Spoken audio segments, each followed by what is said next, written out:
Star Wars en direct vous est présenté en collaboration avec Siteclan.net, Mintinbox.net, StarWarsHolonet.com, PlanetStarWars.com, StarWarsUniverse.com, MakingStarWarsFrance.net et Génération Star Wars et Science-Fiction.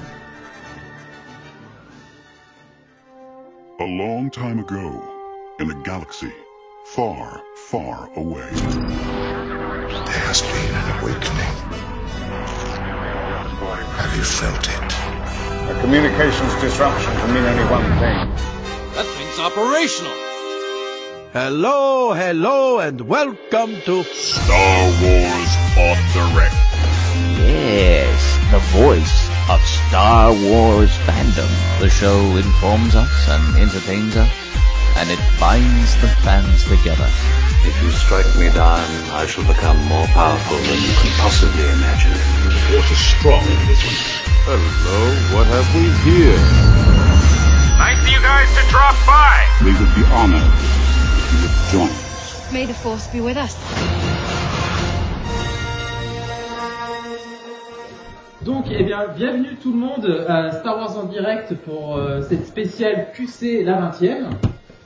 Donc, je suis en compagnie aujourd'hui de Fabien. Salut tout le monde.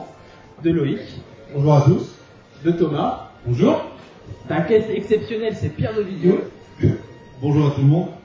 Et de Raphaël Gono. Bonjour tout le monde. Et moi, je suis Sébastien Gadano, fidèle au poste aussi, et je me suis improvisé un peu animateur de voilà, comme ça vite fait. Alors on va remercier nos partenaires comme d'habitude, à savoir Siteclan.net, StarWarsHolonet.com, Star Wars Universe, Planète Star Wars, Mighty Box et Génération Star Wars et Science-Fiction, où nous sommes aujourd'hui. Voilà. On la joue.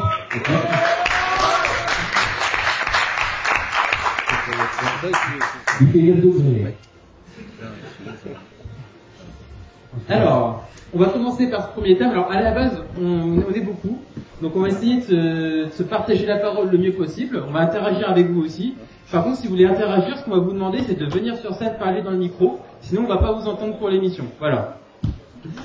Alors, on va lancer notre premier thème. On va pas perdre de temps.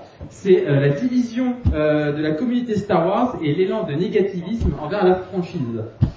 Parce que c'est vrai que voilà, Les Derniers Jedi est un peu un film qui a divisé les fans en deux. Il y avait ceux qui détestaient, ceux qui ont adoré, et j'ai pas l'impression qu'il y a d'entre-deux. Du moins, les d'entre-deux, c'est un peu la minorité. Alors, je vais commencer par l'homme qui a le micro, hein, Raphaël, on est là. Il y a des fruits, c'est pour ça. Ouais, ça fait une peur, je décale depuis tout à l'heure. Voilà. Alors, qu'est-ce que t'en as pensé, toi, des Derniers Jedi? Je vais pas. Mais développe un peu. Je développe. Non, je l'avais déjà dit dans une émission au préalable, une émission qu'on avait fait tous ensemble. Alors dire que j'aime pas, c'est un grand mot, parce que c'est facile de dire quand on n'aime pas quelque chose, de pouvoir le décrire. En fait, il y a des choses qui sont super intéressantes à l'intérieur de ce film, mais c'est tellement un méli-mélo entre des choses qui te mettent sur le derrière, et puis d'autres qui disent c'est pas possible. Je vois toujours la passe à dans l'espace, pour moi c'est, voilà. Alors qu'à côté de ça, des trucs qui sont super bien pensés, super bon visuel, une bonne analyse. Alors, Princesse Leia dans l'espace comme Superman, moi ça m'a, voilà, c'est ça qui m'a plus à propos. Après l'humour, tout ce qu'on peut voir, toutes les choses déviées par rapport à l'ambiance, que ce soit les personnages qui apportent un peu du côté folklorique, ça passe bien, le vaisseau, ça passe bien, mais alors, voilà, Princesse Leia, c'est bien. Moi c'est vraiment la chose qui m'a... C'est toujours s'accrocher quelque chose quand on voit la version sur le 17, sur le 18, tous ces choses-là, les vieilles versions, on s'accroche toujours à retrouver cet esprit-là de surprise. Mais là on l'a pas eu, je ne l'ai pas eu, pardon. Mais c'est pas pour autant que je dirais que c'est un mauvais film. Voilà. Il y a certaines scènes, il n'y aurait pas besoin qu'on aurait coupé au montage, on aurait fait peut-être un peu moins long, le film un peu plus court, et c'est plus agréable et plus dans une démarche mécanique par rapport à certains éléments, comment on fait, parce que ce coup de prendre un vaisseau pour transporter le vaisseau, pour qu'on l'attaque avant, se transpercer, on dit pour ça avant, il a fallu attendre 5000 ans avant qu'on y pense. Donc ces petites choses m'ont un peu dérangé. Mais sur l'ensemble, c'est du Star Wars que j'aime, parce que je fais la toute première, c'est que je fais Star Wars, c'est Star Wars, tout ce qu'il est. Voilà. Attention, il y a quelqu'un qui est contre. Baptiste est contre. Ah, Fabien, on est beaucoup. T'es pour, toi? T'aimes? Non, moi j'ai aimé le Last Jedi en fait. C'est pas le problème là, moi c'est plus par rapport au sujet de la division entre les fans. Ça c'est un truc qui me gêne beaucoup plus par exemple. parce que je m'occupe de la convention depuis pas mal d'années maintenant. Je suis dans l'association depuis 2004. Et une des choses en fait qui m'a fait rester dans la période creuse en fait avant le rachat de Disney, c'est notamment la communauté de fans. Je trouve qu'on a une communauté qui est fantastique. Il y a tous les jours on voit des choses qui sont créées par les fans, que ce soit des actions caritatives ou il y a des amitiés qui sont créées internationalement. Puis on est un bon exemple parce qu'on est un podcast franco-québécois. Il y a des gens qu'on connaît à l'autre bout du monde qui sont devenus des amis. Quand je suis arrivé par exemple à Montréal, c'est un des animateurs de Star Wars en direct qui m'a accueilli pendant plusieurs mois. C'est des choses que j'aime et ça m'a vraiment fait mal en fait ce qui a pu se passer depuis les derniers Jedi, de voir que on pouvait se déchirer à un tel point pour un film. De ma part, moi j'ai vraiment aimé The Last Jedi et j'ai conscience de certains de ses défauts et j'ai conscience de pourquoi certaines personnes peuvent ne pas l'aimer, mais je comprends pas qu'on puisse autant se diviser parce que on est rendu qu'on a maintenant 9 films, bientôt 10. Fait que si on n'aime pas un film, il en reste quand même d'autres, quoi. Je veux dire, quand l'épisode 1 et l'épisode 2 sont sortis, ils ont fait aussi débat, mais il semble qu'on s'est pas autant divisé. Fait que j'espère, en tout cas, du moins qu'on va essayer de retrouver un semblant de cohérence, et je pense que c'est dans ce genre d'événements, que ce soit ici ou ailleurs, en fait, dans les conventions, finalement, on se rend compte qu'il y a beaucoup de trolls sur Internet et que c'est peut-être pas forcément l'image, en fait, réelle qu'il y a actuellement dans la communauté des fans.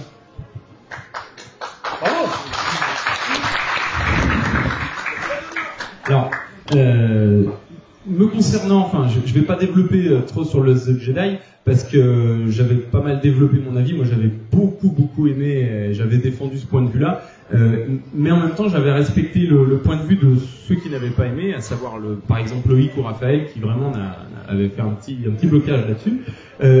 En ce qui concerne le thème qui est de la division des fans et d'une pseudo-haine qui pouvait ressortir, j'arrive, bien évidemment je trouve pas ça bien, mais j'arrive dans un sens à expliquer la colère que peuvent avoir certains par moment, à savoir que si certains ont eu des réactions si intenses en fait à Last Jedi qui bouleversaient un petit peu les codes, finalement ce que je me dis c'est que c'est parce qu'avant tout les gens sont très attachés à Star Wars et à son univers, et que finalement quand on a l'impression d'être trahi, on a besoin de le dire haut et fort, et que des fois on va un peu plus loin que ce qu'on pense. Et même si je cautionne pas les réactions intenses qu'il y a pu y avoir, c'est peut-être aussi lié à un affect particulier, une attente importante qui fait que on réagit durement par rapport à quelque chose qu'on aime.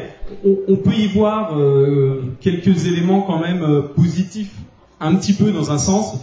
Et après, ce qu'il faut voir, c'est que même il y a un terme qui est beaucoup ressorti qui s'appelle le haters, et à mon sens, on l'a mal défini ce thème-là, parce que haters, ça veut pas dire ne pas aimer quelque chose, mais c'est ne pas aimer par principe en fait à la base. Et pour moi, les plus gros haters, ils sont plutôt arrivés au moment où Disney a racheté Star Wars, et où les gens, avant de voir les films, disaient j'aime pas, ou en sortant du film n'aimaient pas juste parce que c'était Disney. Ça continue. Et ça continue un peu, mais je trouve que dans ceux qui se sont un petit peu énervés quand l'épisode 8 est sorti parce qu'ils ont pas aimé, même si je partage pas leur point de vue, tous ne sont pas des haters, ça peut être des gens qui sont juste blessés parce qu'ils ont une affection profonde avec Star Wars. Et voilà, c'est juste pour donner un propos qui nuance un peu aussi, même si je suis tout à fait d'accord sur la base, effectivement, on va pas se taper dessus parce qu'on n'est pas d'accord. C'est peut-être Loïc, j'ai l'impression que tu veux prendre la parole.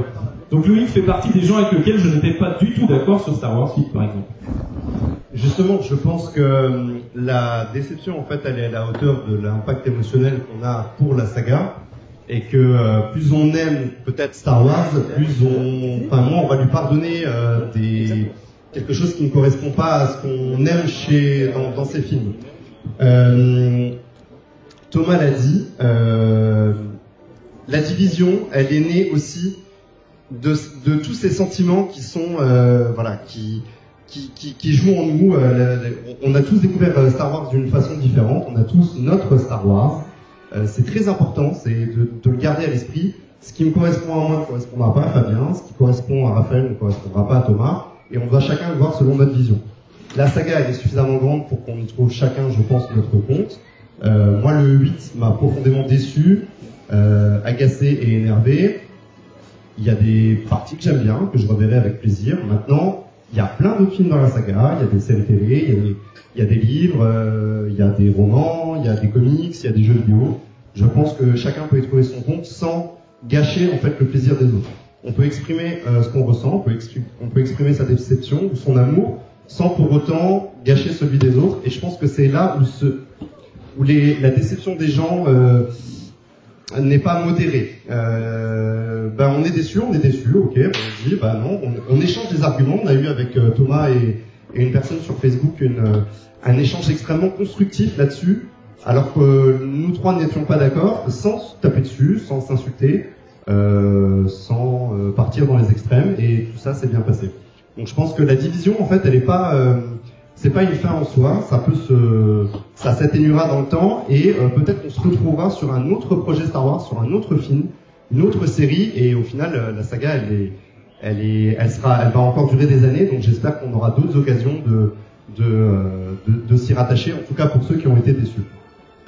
Passe maintenant la parole à Pierre. Alors moi j'ai été intervenu pendant l'émission Star Wars en direct et effectivement mon avis se rapprochait de celui de Raphaël, à savoir il y a certaines scènes qui m'ont un peu gêné. Après, le fait que ça divise les fans, je pense que c'est plutôt ça en fait.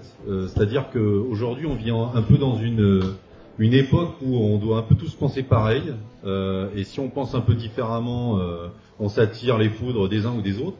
Et je pense que la richesse de la perception des films fait que ça constitue une communauté. Une communauté ne doit pas être uniforme, elle doit être faite de passions diverses, elle doit être faite d'attentes diverses. Alors c'est sûr que certains ont pu être déçus parce qu'effectivement il y a une attente émotionnelle assez marquée et la frustration est parfois au rendez-vous. Ceci dit, je fais partie de cette génération qui a pu découvrir A New Hope au cinéma. Donc j'étais assez jeune, mais voilà. Et en fait, j'ai pu voir les différentes évolutions de la première trilogie, des prequels, que j'avais pas trop aimé en fait à l'époque, mais que je revois avec plaisir, voire tendresse aujourd'hui. Donc je pense qu'un film ne se juge pas forcément l'année de sa sortie, il se juge dans la durée. Et je serais curieux de savoir ce qu'on pourra penser des derniers Jedi dans 10 ou 15 ans. Parce qu'aujourd'hui, il y a certains épisodes, notamment des prequels que j'avais pas aimé, notamment l'épisode 1. Et au final, dans la continuité, on est agréablement surpris. Donc il faut se laisser le temps, faut pas suragir, surréagir. Et un film s'apprécie dans la durée. Il y a énormément de fans qui sont passionnés dans cette durée-là. Donc gardons-nous bien de trop diviser la communauté et plutôt prenons l'opportunité d'en discuter. Voilà, moi je pense que c'est le plus important, c'est de susciter les débats et parce que c'est ça qui fait la richesse et c'est ça qui pousse les gens à partager et à discuter entre eux. En dehors de ça, la communauté sans partage elle n'existe pas, donc on va pas se priver de l'opportunité de pouvoir se diviser sur le thème, mais pas sur le fait de se retrouver. Voilà. Et enfin, moi, c'est ce que j'ai pensé des derniers Jedi. Moi, je suis un des rares qui ait largement préféré le 7 j'adore le 7 ans. C'est une Madeleine de Proust et je voulais avoir une Madeleine de Proust, donc j'ai été servi. Et le 8, comme beaucoup d'entre vous, je pense que je reconnais ses défauts, je reconnais ses qualités, je suis assez mitigé. Mais voilà, je respecte l'avis de tout le monde, je comprends tout à fait ceux qui ont adoré, je comprends tout à fait ceux qui ont détesté. Mais j'ai l'impression qu'une fois que le film est sorti, en fait, les trolls ont hiberné pendant un an et ils sont tous sortis en masse. Et c'était... on a eu cette fameuse phrase qu'on a tous lue sur Internet. « Ah, t'es pas un vrai fan de Star Wars. » Et Lia, t'es pas un vrai fan de Star Wars. J'ai une autre aussi, vous avez tué mon enfance. Ouais, vous avez tué mon enfance, vous avez violé... C'est là, ça m'a préféré. Ouais. Mais alors du coup, il y avait certains qui disaient oui, vous êtes pas, t'aimes ça, alors t'es pas un vrai fan. Non, mais c'est toi qui es pas un vrai fan parce que t'aimes ça. Mais il y a pas de vrai, il y a pas de faux fan. On est tous fans, on aime juste des choses différentes dans la saga et puis basta quoi. J'aime beaucoup ce concept-là d'ailleurs de vrai fan, en fait. Mais ça c'est un truc qu'on voit, mais même avant l'épisode 8, en fait, c'est des choses qu'on voyait avant, notamment sur les forums. Moi je suis un vrai fan, mais il y a des fans en général, en fait. Il n'y a pas de vrai, il n'y a pas de faux. Il y a des fans qui se cosplay, qui aiment ça juste parce que c'est pour cosplay. Il y a des fans qui sont juste fans de littérature. Il y en a qui sont, puis on a un bon exemple avec Pierre et Raphaël, qui sont en plus fans de produits, en fait, de proders, donc qui vont être tous des collectionneurs. Il y en a qui vont être fans d'artwork, des choses comme ça. Je veux dire, il y en a pour tous les goûts. Il n'y a pas de vrais faux fans. Il y a des gens qui aiment quelque chose, quoi. Oh, le troll dans le public, on a un troll dans le public, Paul Braillard est un troll. Merci. Mais en plus de ça, il y a des gens qui disent déjà, alors ça je l'ai vu sur des pages Facebook pour Solo par exemple, où ils disaient ah bah j'ai pas vu la bande-annonce, j'ai pas vu l'histoire, mais j'irai même pas le voir au cinéma parce que ça va être nul. Il y a rien à répondre à la bêtise, il y a rien à répondre, c'est bête, c'est méchant, et c'est comme ceux qui disent oh ouais, de toute façon la trilogie Disney elle est nulle. À l'heure actuelle, il n'y a que 2 épisodes qui sont sortis. Une trilogie, c'est 3 épisodes. Donc pour la juger, il faut vraiment la voir dans son ensemble. Je pense qu'on pourra dire qu'on déteste vraiment la trilogie Disney qu'après la sortie de l'épisode 9. Avant, c'est pas possible. Parce que beaucoup disent, ouais, Ryan Johnson a détruit tout ce qu'a fait J.J. Abrams. J.J. Abrams, ça va reprendre un peu les rênes. Même s'il y a des trucs qu'il voulait vraiment pas voir, ben, il a moyen, scénaristiquement, de rattraper les choses. Et aussi, ce que je déteste, c'est que les gens qui disent, de toute façon, le vrai Star Wars, c'est juste ce qu'a fait George Lucas, c'est pas ce que fait Disney. Et ces gens-là, j'ai envie de leur dire, donc, Anakin et Padmé qui font du rodéo sur Naboo, sur des shacks, c'est plus du Star Wars que Han Solo et Chewbacca qui reviennent dans le Faucon Millennium 30 ans plus tard. Ouais, je suis pas trop d'accord avec vous. Parce qu'on a chacun son Star Wars. Parce qu'on a chacun son Star Wars, mais il faut respecter, voilà, c'est ça, c'est pas dire t'es un faux fan et sur la page que je gère et sur d'autres pages que j'ai vues, on a dû faire des mises au point pour dire aux fans stop, arrêtez de vous insulter, c'est qu'un film, enfin c'est pas qu'un film Star Wars, mais on a tous nos avis, respectez-vous quoi, voilà, basta, et c'est reparti plus belle. Je voulais juste illustrer un propos que tu as tenu tout à l'heure sur la division des fans. Je me rappelle que à l'époque où Star Wars 8 était sorti, t'étais allé voir un petit peu avant tout le monde, tu fais partie des privilégiés, et je t'avais demandé ton avis, sans spoiler, et tu m'avais dit j'ai trouvé ce que je voulais y trouver, mais c'est un film qui va diviser les fans, soit on va adorer, soit on va détester, et c'était hyper providentiel, mais je pense pas que tu avais imaginé que ça irait jusque là. Je suis un prophète. Mais je pensais pas autant, et c'est bien malheureux d'ailleurs. Mais est-ce que les fans n'ont pas profité des premiers retours de la division des fans pour s'engouffrer d'autant plus dans la brèche, alors que même si ça se non, mais il y a des gens à qui j'avais, sur la page que je gérais, que je gère toujours, qui on a discuté sérieusement, s'il te plaît, respecte la vie des autres et tout, et en fait on se reçoit des insultes, même quand on est bon avec les gens, en disant, donc on les bannit. Il n'y a pas le choix, après, voilà. Donc maintenant, est-ce que vous voulez réagir? Voilà, des réactions. Alors, on va vous inviter à venir devant. Ah ouais. Je peux juste évidemment. L'enregistreur, viens aussi. Avec un enregistreur. Donne-nous ton prénom et puis on t'écoute. Fred. Bonjour à tous. Je pense que la division elle existe depuis tout le temps en fait. C'est juste qu'on est à une époque où avec YouTube, Facebook, les gens ont plus facilité à s'exprimer sur Internet. Si on reprend par exemple en 2001 quand il y a eu la prélogie qui est sortie, Jar Jar Binks a fait couler de l'encre, pardon. Et je pense qu'à cette époque, il y aurait eu Facebook comme il y a maintenant, ça aurait été pareil. Les gens, ils auraient dit, ah, moi j'aime Jar Jar Binks, il y en a d'autres qui auraient détesté, et ça aurait fait la même polémique, je pense. C'est juste qu'à l'époque, voilà, il n'y avait pas encore autant de façons de pouvoir s'exprimer dans le monde comme ça. Qu'est-ce que vous en pensez? Est-ce que là, quelqu'un d'autre qui veut donner son avis aussi? Il y a pas de monde, allez-y. Juste pour un truc, juste pour rebondir, je pense qu'il n'y avait pas de division avec Jar Jar Binks, personne n'aimait ça. Oui, je suis un troll. Ouais, pour revenir sur en fait ce qui s'est un peu passé, je pense qu'il y a aussi une grosse prise de risque pour cet épisode 8 qui se veut un changement générationnel. Et donc ça, évidemment, le changement, ça plaît pas à tout le monde. Et je pense que le seul truc, c'est qu'il suffisait de le comprendre quelque part. Non, je pense qu'il suffisait de le comprendre. Et j'ai envie de dire, c'était plus facile. Ce que je veux dire, c'est que j'ai des enfants, j'ai 3 enfants. Je suis allé voir le 8 avec eux. Et en sortant de la salle, je leur ai demandé qu'est-ce que vous en avez pensé. Mes enfants m'ont dit j'ai adoré parce que j'ai beaucoup ri. Moi, c'était pile la raison pour laquelle j'ai pas aimé le film. J'ai trouvé qu'il y avait trop, l'humour était trop surdosé dans le film. Et quand mes enfants m'ont répondu ça, ben ça m'a fait énormément réfléchir. Et je me suis dit ben voilà, en fait c'est toute cette nouvelle trilogie Disney, c'est un changement de génération. Et je pense que c'est plus le but, c'est d'accueillir des nouveaux fans plutôt que de se diviser.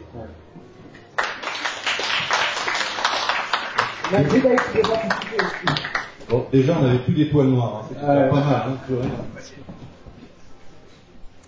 mal. Oui, déjà, je voulais faire une petite distinction parce qu'il y a les fans qui ont été vraiment déçus. Du genre, j'ai pas retrouvé mon Luke Skywalker de 77. Et ça, je le comprends et je suis presque triste parce que ça doit être dur. Moi, j'ai adoré le 8. Et puis, à côté, il y a tous les haters et je pense qu'on peut pas les mettre dans le même... Les haters, c'est des faux fans. C'est ça. Mais d'ailleurs, c'est des faux fans parce qu'ils vous disent, oui, mais le 1, il est nul, le 2, il est à chier, et du coup, vous aimez quoi de Star Wars, quoi? Pas le 1, pas le 2, pas le 7, pas le 8, il reste plus grand chose, en fait. Mais moi, j'ai le sentiment qu'il y a un effet démultiplicateur, parce que on a des films, on va avoir beaucoup de films, et que forcément si on veut évoluer et pas rester à faire tout le temps la même chose, il faut prendre des choix qui peuvent décevoir, alors que des mauvais romans, le mariage de Leia, je pense qu'il nous a tous ennuyés à l'époque, ça n'a pas fait une polémique énorme, le début de Rebels avec Ezra, son pistolet sabre laser, moi ça m'a fait crier des cris d'Orphée, et pourtant ça n'a pas créé une telle polémique. Parce que c'est du cinéma et que on a ce côté, comme c'est du film de cinéma, et ça démultiplie beaucoup plus que tous les autres médias Star Wars qui a pu. Donc l'effet de division, à mon avis, vient de là, que c'est des films et qu'il va en avoir beaucoup. Juste, on va prendre le coup dans la salle. Qui a adoré les derniers Jedi et qui a détesté les derniers Jedi? C'est 2 tiers, hein. C'est 2 tiers, un tiers.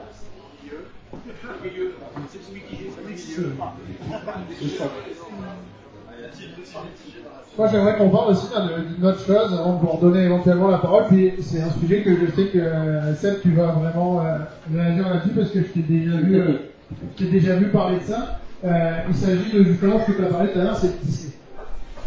Il y a quand même une espèce de mythologie autour du rachat de Disney et du rôle de Disney au sein de Star Wars. Disney a racheté Lucasfilm en 2012. Il a mis beaucoup d'argent. Puis finalement, maintenant, quand on voit le rachat de la Fox, on se rend compte que ce n'est pas tant d'argent que ça. Mais quand même, ils ont mis beaucoup d'argent. Mais qu'est-ce qu'ils ont fait? Ils ont mis quelqu'un à la tête de Lucasfilm, qui s'appelle Kathleen Kennedy, et ils lui ont finalement donné plus ou moins les rênes. Avec un certain regard derrière. On est d'accord. C'est-à-dire Bob Iger, il est derrière, il va valider certaines décisions, mais il va les valider sur des décisions les plus importantes, je dirais, dans le sens que la sortie des films. Mais c'est pas lui qui va aller faire le montage du film, c'est pas lui qui va aller faire le scénario du film, c'est pas lui qui va aller valider des idées de Rebels, de savoir que y a des mecs qui ont des sabres laser qui font des hélicoptères dans le truc. Disney, ils sont pas là-dedans, c'est pas eux qui vont dire on veut plus d'humour, etc. Il y a une mythologie, il y a quand même un espèce de fantasme autour de Disney et tout ça. Il faut comprendre que Lucasfilm a quand même un certain choix. Là où Disney va avoir un peu plus d'impact, par contre, je suis d'accord, ça va être plus en termes médiatiques et marketing. Bien sûr, on va avoir un peu plus de Star Wars dans nos magasins, on va avoir un peu plus de Star Wars à la télé, etc. Mais quelque part, on a aussi plus de films et plus de choses qui sortent. Quelque part, c'est aussi logique. Mais par exemple, j'ai entendu, même de ce côté-là, j'ai entendu beaucoup de gens dire à la sortie de l'épisode 7, « Oh mais vous voyez toutes ces figurines qu'on a dans les magasins, mais c'est horrible, c'est depuis que Disney a racheté. » Mais rappelez-vous de l'épisode 1, rappelez-vous de 1999, la sortie des figurines de tous les pilotes de Pod Racer qui sont sortis avant même la sortie du film et tous les bruits qui viennent avec, mais c'était 100 fois pire, quoi. Donc, là, on avait même des personnages de l'épisode 7 qui étaient même pas en figurine, à des moments, par exemple. Surtout. Mais, bon, je pense qu'il y a quand même un espèce de mythe autour du rôle de Disney un peu, dernièrement. Et je sais que t'en avais parlé, t'avais fait passer un espèce de coup de gueule autour de ça il y a quelques temps, justement, sur ce rôle-là, et je pense que c'est quelque chose qui est important qu'on remette un peu à plat aussi. Ouais, j'ai réagi plein de... Alors, je sais pas quand tu fais allusion, parce qu'il y a plein de fois où, je prends la défense de Disney à chaque fois, parce qu'il y a plein de gens qui disent, ouais, c'est nul parce que c'est Disney. En fait, où Disney a tué la franchise, non, Disney, elle a ressuscité la franchise. La franchise, c'est George Lucas qui l'a laissé mourir, et c'est Disney qui l'a relancé. Après, qu'on aime ou pas la manière dont c'est relancé, c'est un autre débat, mais le fait est que Disney a ressuscité la franchise, qu'on le veuille ou non. Enfin, il faut aussi dire que Disney a fait Rogue One. C'est très bien, Rogue One. Non, mais exactement. C'est-à-dire, un film. Exactement, ils prennent des risques. C'est pour ça que pour Solo, effectivement, à travers 2 bandes annonces, à aucun moment, on peut se rendre compte de la portée du film. On a entendu plein de rumeurs en disant que ça allait être un accident industriel, etc., etc. Je pense que pour Rogue One, il y a eu les mêmes attentes, et franchement, c'était inimaginable que Disney, en un film, tue à peu près tous les héros du même film. Enfin, je veux dire, c'est complètement inattendu. Ça prouve que Disney laisse la création, la liberté aux créateurs, aux réalisateurs, aux scénaristes. Et avant que l'épisode 7 sorte, il y avait déjà je les appelais les haters, parce que c'était des haters qui disaient, ouais, de toute façon, c'est Disney, ça va être édulcoré, ça va être que des princesses, des choses comme ça. Il y en a même qui pensaient vraiment qu'on allait avoir des passages musicaux dans le film. Mais Le Réveil de la Force, c'était un des films les plus violents de Star Wars. C'est un film, je crois que c'est le Star Wars où on voit le plus de sang. Et après on a Rogue One où tout le monde meurt à la fin. Et après on a le Réveil, les derniers Jedi qui est un peu au niveau des morts, le Game of Thrones de Star Wars. Donc Disney a tout fait sauf édulcorer la saga, quoi. C'est au contraire, elle est encore plus sombre qu'avant, je trouve. Moi, je voulais rebondir un petit peu justement sur ce que tu disais. C'est assez paradoxal, mais les pires haters qui m'ont fait mal, moi, c'était avant le 7 et autour du 7. Parce que clairement, on sentait vraiment des gens qui détestaient le nouveau Star Wars avant qu'il sorte, juste parce qu'il y avait l'étiquette Disney et il y avait une forme de discrimination du type un peu anticapitaliste, etc.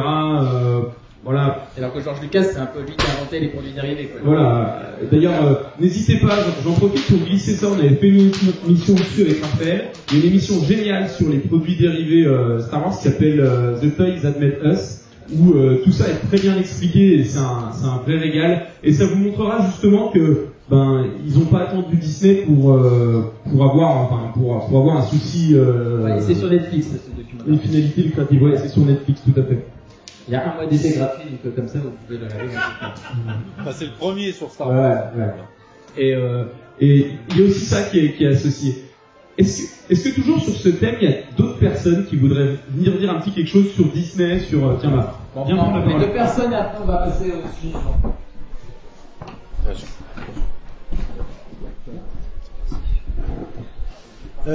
Oui, bonjour. Donc l'élément également que j'entends dans tout ce que vous dites, c'est que par exemple, moi j'ai détesté, mais on s'en fout un final un petit peu puisque chacun a son avis sur la question.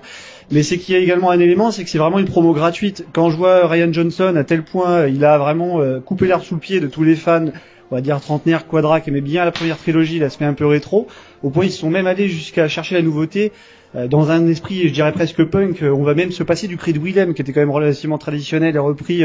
C'est un petit truc de montage que tous les puristes ici connaissent, mais ils sont même déjà allés jusqu'à s'en passer à un point où on chassait tout ce qui était rétro, pour aller justement créer un débat qui permet également entre fans plus ou moins marqués d'en parler sur les réseaux sociaux, donc de pouvoir également créer tout cet univers-là et foisonner autour des débats que tout le monde aujourd'hui va pouvoir reprendre.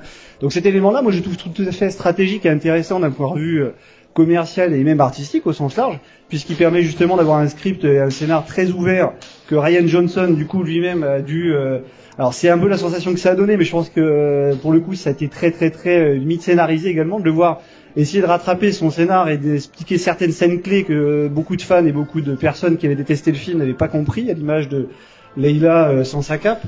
Pour le coup, tous ces aspects-là ont peut-être entretenu également la discussion de devoir essayer de venir sauver les meubles. En tout cas, j'ai l'impression qu'on a bien voulu vouloir lui donner, en tout cas.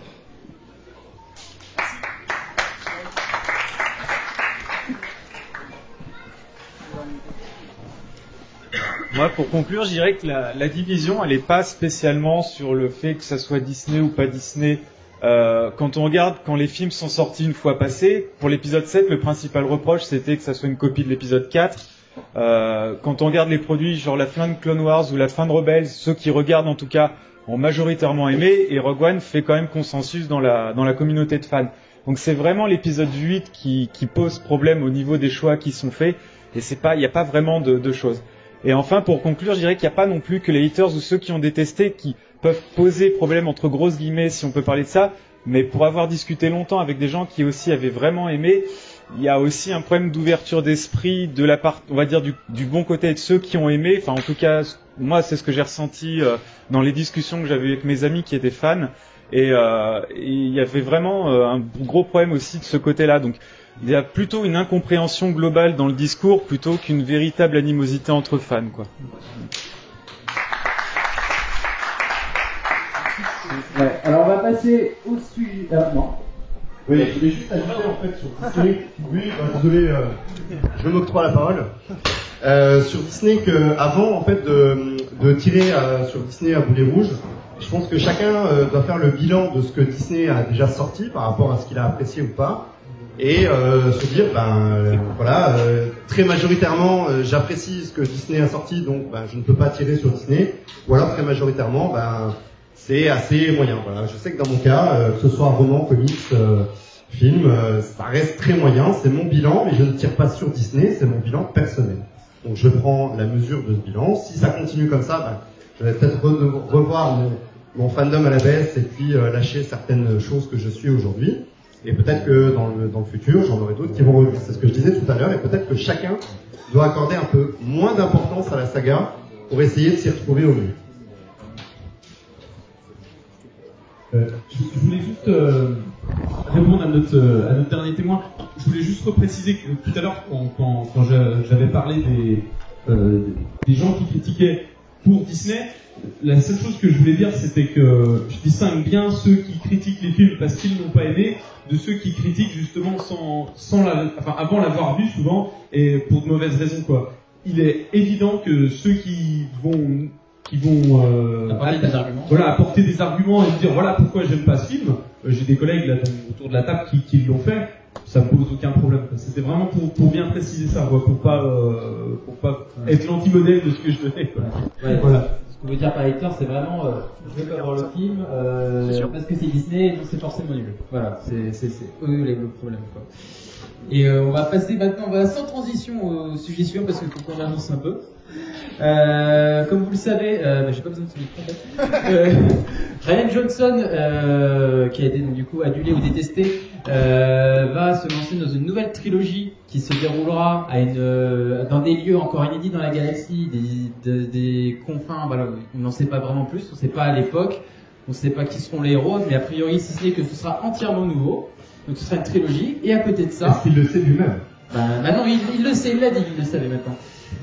Est-ce que c'est nouveau par rapport à ce qui est canon maintenant, ou est-ce que c'est nouveau? Alors je vais demander en personne, je cette chance. Non, en fait, je lui ai demandé, voilà, il m'a dit, en fait, honnêtement, ce sera quelque chose qu'on n'a jamais vu en termes de lieu. Donc, est-ce que veut dire jouer des nouvelles planètes ou les régions inconnues de... Voilà. Les inconnus. Et une histoire totalement nouvelle. Enfin, pour moi, je vais pas rentrer dans les débats, j'ai entendu juste la partie. Et à côté de Rian Johnson, de sa trilogie, on a eu une autre annonce comme quoi les producteurs de Game of Thrones allaient produire une série de films. Alors, série de films, est-ce que par là, on va avoir une autre trilogie en parallèle ou est-ce que ça va être... on va commencer une histoire, on ne sait pas combien d'épisodes il va falloir pour la raconter. Ou troisième option, comme vous le savez, on n'a toujours pas de nouvelles de ce troisième spin-off. Que tout le monde pense que ce sera Obi-Wan, mais c'est de la pure spéculation, il n'y a aucune info officielle là-dessus. Mais du coup, est-ce que par série de films, il veut dire qu'on va avoir une série de spin-off et une série de films qui seront des one-shots. Voilà. Donc, on va en débattre. Qu'est-ce qu'on attend de ça? Qu'est-ce qu'on veut voir? Et on va commencer par Raphaël Gonneau, qui n'a pas eu la parole depuis pas mal de temps. Parce que, en fait, tu vois toujours en touche, parce que en fait, tu publies de la parole. Ah non, Pierre est là. Donc, c'est toujours pas le plus vieux. Alors, à chaque fois que tu parles de lecteurs, choses comme ça en réunion, moi, je cherche sur Wikipédia ce que ça veut dire, tout de suite, et je comprends pas tous les termes. Pour ce qui est de Star Wars, tout ce que j'ai vu au départ, là, quand vous évoquez vos côtés positifs négatifs, moi je dis qu'une chose, on est tous fans de Star Wars. Voilà, pas peine du tout. Voilà. Star Wars. Voilà. Je pense que c'est là que vous avez pu voir, je pense qu'on est tous là autour. Si je vais aujourd'hui, on est tous là pour en parler. Il y a au-delà des films bons ou pas bons. Maintenant, il y a de nouveaux films qui vont sortir, de nouvelles séries. Moi, je reste dubitatif dans le sens que j'ai du mal à comprendre où est-ce qu'on va. Je préfère qu'on aille là où on ne sait pas, dans l'univers complètement avec des trucs qu'on ne connaît pas, mais dans la science-fiction pure, comme peut être un Love Suspense qui est remis en ce moment avec des choses complètement différentes. Je serais d'accord. Mais si je plus, c'est pour ramener un personnage, pour le ramener dans un lieu, pour leur non, je veux qu'on fasse quelque chose de complètement différent. Parce qu'on a été des fois un peu heurté, ou des fois tristé, ou des fois heureux de voir cette évolution des différents épisodes. Comme on disait avec Taylor et Pierre, on n'a pas le même œil que quand on avait 17 ans ou 16 ans qu'on était voir les premiers épisodes, que maintenant qu'on a 50 ans, mes enfants ont tous adoré les épisodes. Maintenant, est-ce que vont faire les nouveaux est-ce que c'est trop ou pas assez? Je me pose cette question. Est-ce que ça va continuer de faire des machines tirées sur le tel, qui est déjà bien effiloché, je veux dire, ou est-ce qu'on va arriver comme un élastique pour retirer, alors soit ça va faire bondir, ou soit ça va claquer dans le doigt. Et de voir qu'il y a beaucoup trop, que d'autres personnes sont en train de réfléchir à tous ces choses-là, j'ai du mal à comprendre la logique. Alors peut-être parce que j'ai une logique qui est linéaire, qui est 1, qui est 3, 4, 5, 1, 2, 3, 7, 8, 9, dans cette logique-là linéaire, qui fait que j'ai du mal à me sortir. On parle souvent d'univers étendu quand on parle comme ça, c'est des choses que je ne maîtrise pas. Parce que c'est pas dans ma période. Maintenant, est-ce qu'ils vont essayer de faire des nouvelles séries ou des nouveaux films je vais pas, mais je ne les ai pas vus. Voilà. Je pourrais dire que quand je verrai, mais je suis content de quelque chose. Je suis content parce que ma passion que j'ai eue en 77, elle est encore vivante aujourd'hui. Puis je sais qu'elle sera encore vivante dans 20, 30, 40 ou 50 ans, et je peux le transmettre à mes enfants. Je veux dire qu'on peut transmettre un patrimoine de voitures ou un patrimoine de choses. Ça fait partie d'une chose qui dans ma famille est ancrée, quoi. On parle Star Wars, on mange Star Wars. Non, en fait, ma femme ne supporte pas qu'on parle Star Wars, d'accord? Mais vraiment pas. Oui, vraiment pas, tu vois. Ouais, mon fils le confirmait, il dit non, ça n'aime pas la place. Mais on a toujours ce lien, quoi. Et je pense que les filles vont avoir cet avantage-là, c'est de faire le lien. Game of Thrones fait le lien avec une nouvelle génération, d'accord, de personnes qui aiment ce type de film, violents, peut-être qui font autre chose. Et je pense qu'il faut laisser la chance à tout le monde, quoi. Mais une fois de plus, je ne dis pas, c'est Star Wars, c'est grâce à ça si aujourd'hui on est là, c'est grâce à ça si au fond les gens sont costumés, c'est grâce à ça si aujourd'hui on débat. Donc je pense qu'il faut être plus dans l'attente agréable que dans le temps de crainte. Alors je vais laisser la suite, parce qu'ils sont beaucoup plus professionnels que moi sur tous les acteurs, toutes ces nouvelles choses.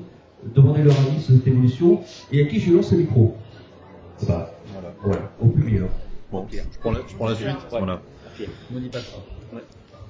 Alors, il y a plein de choses effectivement. Je pense que la première chose, c'est que Rian Johnson, il est quand même assez chanceux parce que pour paraphraser La Reine des Neiges, il est libéré, délivré de la fameuse saga Skywalker et que enfin, il va pouvoir bâtir quelque chose de nouveau. Alors. Après, il y a le débat de dire est-ce que c'est dans les nouveaux canons, dans les anciens canons. Alors moi, je m'étais tellement impliqué dans l'ancien canon que quand on m'a dit t'oublies tout ce que t'as lu et maintenant il y a un nouveau canon. Alors là, ça m'a fait un peu tiquer sur le principe parce que j'avais adoré la trilogie Timothy Zahn et que j'avais tellement fantasmé le film par rapport à ces livres-là que effectivement, il y a de quoi être déçu par la suite tellement le livre avait été extraordinaire. Maintenant, une nouvelle trilogie, je pense qu'on trouvera des échos par rapport à la saga Skywalker. Quitte à spéculer, alors là, il y a tellement d'options possibles. Il suffit ne serait-ce que de voir les BD ou les livres qui sortent autour de l'univers. Enfin, je veux dire, là, aujourd'hui, c'est impossible de spéculer sur des thèmes précis. La seule chose qui, moi, m'intéresse, c'est de dire, on sort enfin de la saga Skywalker et qu'on va partir à zéro, on part d'une page blanche, plus ou moins. Alors, j'imagine qu'il va y avoir des clins d'œil permanents à ce qu'on a pu voir à travers les 10 films qui seront sortis. Mais en tout cas, c'est vraiment un coup de jeune sur, finalement, une vision d'un univers dont on a d'une certaine manière fait le tour. Je fais un petit parallèle à ce qui a été dit avant. Je trouve que l'épisode 8, par les débats qu'il suscite, c'est finalement une enquête grandeur réelle des attentes. Je veux dire, il faut pas perdre de vue l'aspect marketing.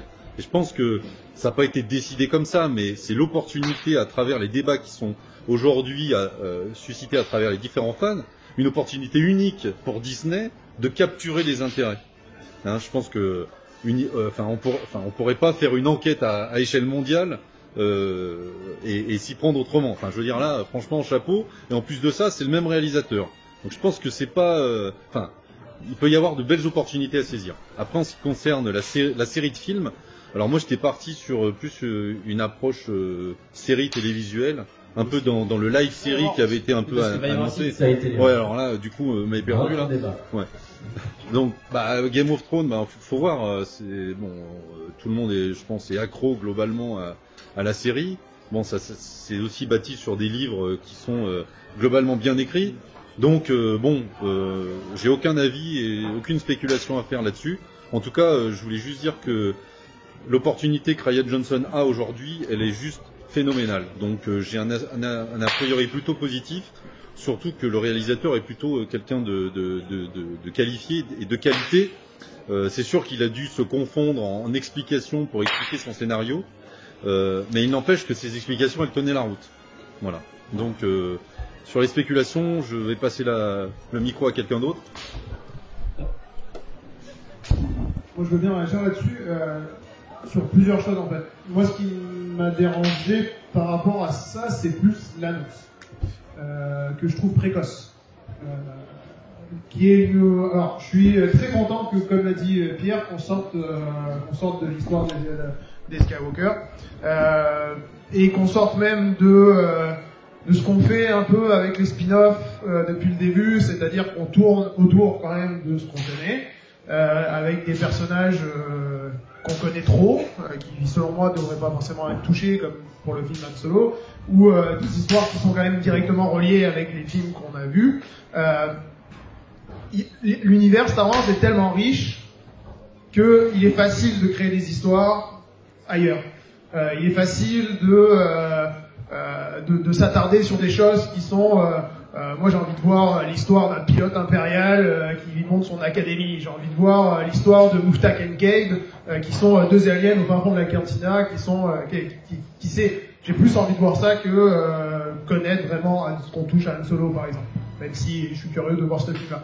Et donc, j'étais quand même content qu'on annonce cette nouvelle trilogie d'abord de Rian Johnson, parce que c'est lui qui a été annoncé en premier avant les deux autres, je pense. Donc je me suis dit, ok, cool, on va enfin, ils vont enfin faire ce que j'attendais des spin-offs en fait. Là où ils osent pas le faire, c'est-à-dire même sur les spin-offs, je crois qu'il y a des tambours du bronze qui arrivent. Même sur les spin-offs, il y avait des rumeurs sur Boba Fett. On sait qu'il était le spin-off Boba Fett était plus ou moins prévu avec Josh Trank, puis qu'il a été annulé, ou du moins mis en suspens. Il y a les rumeurs autour du spin-off Obi-Wan Kenobi. Ok, enough, on en a marre un peu des persos qu'on connaît, voyons autre chose. Donc ça serait bien. Mais là où ça me gêne un peu, c'est la précocité des deux annonces. C'est-à-dire qu'on nous annonce pas un nouveau film, on nous annonce une nouvelle trilogie de Rian Johnson. On sait même pas si le premier va fonctionner. Donc annoncer une trilogie, c'est quand même... quelque part c'est bien pour lui, parce qu'il dit qu'il va pouvoir monter son histoire en 3 actes. Donc tant mieux pour lui. Mais est-ce que Disney aurait pu d'abord annoncer un premier film, puis voir si ça fonctionne avant d'aller plus loin? Puis la série de films des producteurs de Game of Thrones, on nous dit une série de films. Qu'est-ce que ça veut dire une série de films? Je veux dire, est-ce que ça veut dire 1, 2, 3, 4 films, 5 films, j'en sais rien. Et là encore, si le premier film se casse la gueule, comment ça va le faire? Si même la production se casse la gueule, est-ce qu'ils vont l'annuler comme ils l'ont fait pour le spin-off Boba Fett avec Josh Trank? Ok, commencez à travailler de votre côté, dans le silence, faites rien. Je sais que Bob Iger doit essayer de amadouer ses actionnaires, merci, j'avais perdu le mot. Mais selon moi, ce qui me gêne un peu, c'est cette annonce précisément de dire, ok, on va avoir plein de films qui arrivent. On s'en doute de toute façon. On savait que Disney n'avait pas racheté juste pour nous mettre une nouvelle trilogie et 2 spin-offs. Mais gardez-en un peu sous le pied, selon moi. Je me demande un peu si on n'est pas à un moment charnière de la saga où on va quitter un peu les épisodes numérotés. On nous annonce un peu tout et n'importe quoi, pas dans le sens négatif bien sûr. Pourtant, ils avaient trouvé une formule qui était plutôt pas mal. On avait un épisode, puis un épisode spin-off, puis un épisode spin-off. Je pense que cette formule, elle était intéressante pour contenter le maximum de monde. Ils ont décidé de revoir leur façon de faire, en bien je l'espère, en mal peut-être, effectivement. Là, en multipliant les projets, de toute façon, ils multiplient les risques. Ils multiplient les risques, comme on l'a vu pour les derniers Jedi et comme on en a parlé tout à l'heure. Donc, moi, en fait, j'ai pas d'attente vis-à-vis de ces spin-offs. C'est un peu comme Han Solo. Voilà, ce film, s'il est bien, eh ben, ça sera un bonus, ça sera du plus, ça sera une récompense pour un fan d'avoir suivi cette saga. Et puis, ben, si l'épisode est raté, ben, comme j'ai dit tout à l'heure, ben, c'est pas grave, on le laissera de côté et puis on regardera les autres et puis on portera son attention sur autre chose. L'univers, la saga, comme l'ont dit mes comparses, il est suffisamment vaste pour inventer vraiment des nouveaux concepts et des nouveaux personnages. Et je pense que c'est là où ils n'ont pas encore pris la mesure de la tâche à accomplir. Et c'est là-dessus que je les attends. Je les attends sur des choses un peu plus spécifiques, sur des ambiances différentes. Parce que là, on a quand même des choses qui se ressemblent beaucoup sur l'ensemble des films de la saga. On peut prendre des épisodes de Clone Wars, par exemple, pour illustrer ce propos, en disant de Rebels, en disant qu'ils sont partis un peu, des fois, dans un côté horrifique, ou dans un côté très... je sais plus comment on dit, j'ai perdu le mot. Quand on est enfermé... non, vase clos, quand on est en vase clos, on est... bon, bref, bon, voilà. Quand les personnages sont tous ensemble et puis qu'il n'y a pas d'interaction avec l'extérieur, qu'ils sont bloqués à l'intérieur, il y a peut-être quelque chose à faire. En close-up. Ouais. En huis clos, voilà. Merci, bravo. Donc c'était le jeu des questions-réponses. Donc voilà, donc je pense qu'il y a des choses à explorer sur la saga qui n'ont pas été faites encore actuellement. Et moi, c'est là que j'attends Disney. Après, sur une spéculation de titres, d'idées, de personnages, je pense que ils sont assez intelligents pour déjà soit réutiliser l'ancien canon et le mettre au goût du jour, soit le laisser complètement de côté et inventer des choses nouvelles. Parce que je peux reprocher des choses à la nouvelle trilogie, mais ils ont inventé des personnages et une nouvelle façon de relancer les méchants et les gentils de la saga. Donc ça, c'est intéressant. Donc moi, j'ai envie de leur donner ma confiance et à eux de ne pas me décevoir en tant que fan, de ne pas vous décevoir vous et l'ensemble des gens qui aiment la saga Star Wars. Alors, moi me concernant, je vais reprendre deux points principaux parce qu'on a déjà donné beaucoup d'éléments. Concernant la série de films des producteurs de Game of Thrones, il est évident que ce qui fait un petit peu peur quand on se lance sur un projet de longue envergure, on va dire, quand on connaît le modèle économique qu'on peut avoir aux États-Unis sur des projets longs, type des séries télé. On sait tous que quand une série télé, tout d'un coup, elle ne fait plus l'audience suffisante et qu'économiquement, elle ne va plus, eh bien, on l'arrête subitement, sans fin. Alors là, ils pourront pas faire ça, mais peut-être que du coup, une construction scénaristique qui aurait été cousue de fil rouge et puis vers laquelle il y avait une finalité, peut-être qu'elle sera, si on se rend compte qu'économiquement ça ne tient pas, peut-être qu'elle sera arrêtée prématurément ou qu'on aura une pirouette scénaristique pour seulement finir une saga qui aurait pu être épique. Et donc du coup, toute la construction qui en aura été faite en amont, finalement, elle n'aura pas la saveur réelle qu'elle aurait dû avoir. On n'aura pas la chute qu'on aurait dû avoir et ce sera du vite expédié et ça pourra que nuire à ce moment-là à la saga. Donc, par contre, il y a un enjeu, c'est risqué. Alors tout à l'heure, j'ai vu que certains avaient des boutons quand j'ai dit ce mot-là, mais si on devait faire un lien avec l'ancien canon, c'était la saga des 19 romans du Nouvel Ordre Jedi avec Luigi Zhang-Vong. Alors, on en dira ce qu'on en veut. Finalement, c'était un projet de longue envergure. Et l'intérêt de cette saga, qui était la plus grande saga de romans en Star Wars, eh bien, c'était vraiment sa longévité et le développement long qu'il y avait de l'ensemble du scénario. Et moi, ça m'a fait penser à ça, série de films. D'ailleurs, moi, quand j'avais vu cette série de films, je m'étais demandé si ce serait pas une série de films direct VOD, quoi. Enfin, ou sous format type Netflix, quoi. Ou, enfin, leur nouveau canon de distribution pour Disney. Je l'avais même pas vu sortir directement au cinéma. On ne sait pas, ça se trouve, ça se voit ça. Ouais. Enfin, dans mon ressenti, là, on est vraiment sur de la spéculation. Je suis pas sur une source officielle. Donc voilà ce que je voulais dire déjà de l'histoire de la grande saga. Sinon, en ce qui concerne le contenu, je vais pas vous donner tous mes fantasmes de fans. Voilà, je voudrais voir la kill de Rebels, machin, KOTOR et compagnie. Ce que je voudrais surtout insister sur, à mon avis, les éléments clés de la réussite. Effectivement, c'est réussir à... Alors ça va être un peu schizophrène ce que je vais vous présenter comme idée, mais oui, je vous l'annonce. C'est compliqué.